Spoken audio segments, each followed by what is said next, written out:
Hey guys, welcome back. Willie Creeman here. Now touching on the AFC West, we're going to start with the Los Angeles Chargers, who finished at 5-12, which was fourth in the division.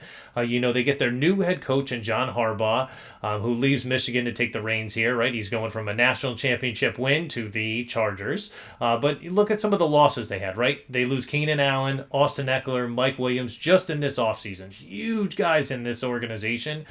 Big turnover. It's a real changing of the guard. But I hope Harbaugh is going to help turn things around.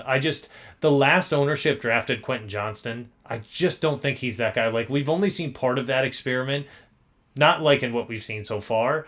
But John Harbaugh is going to do one thing and one thing very well, and that's going to be try to dominate up front on both sides of the ball. So they want to be able to establish the run. They're hoping to be able to do that, and they basically grabbed the Baltimore Ravens running backs with Gus Edwards and J.K. Dobbins, hoping that's going to be able to shore things up at the running back position for them.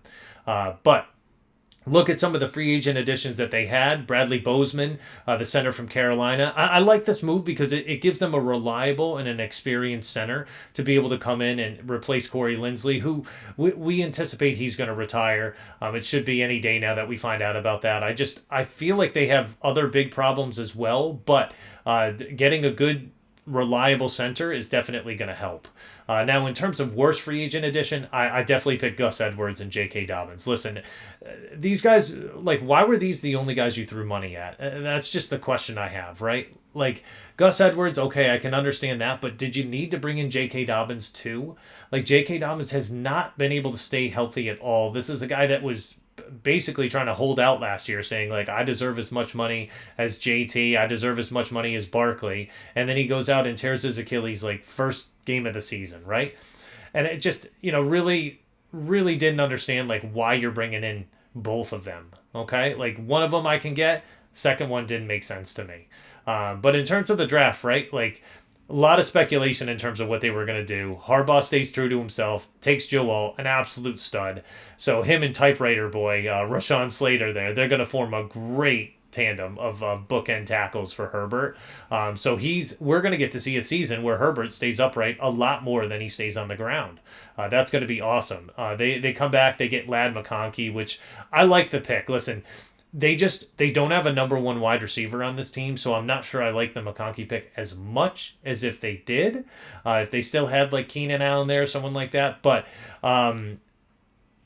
we saw Julian Edelman make himself into a number one wide receiver statistically. Why can't McConkey do it? And Herbert's going to have to throw at somebody. McConkey's great at being able to get open, regardless of who it's against, and he's done it against the best in college in the SEC. So I think he should have a good opportunity to be able to see a lot of targets here.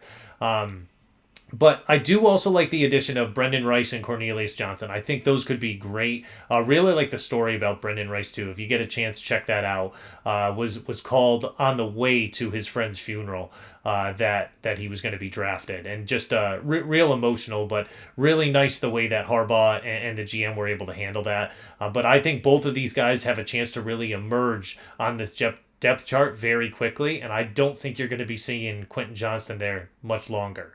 Also, Colson at linebacker, he's going to be awesome on this defense, right? Like, this team they could be better than people anticipate. Now, I don't see them winning the division, right? Still got the Chiefs there. Raiders seem like they're going to be better, but this team is going to win games that maybe people don't anticipate them winning.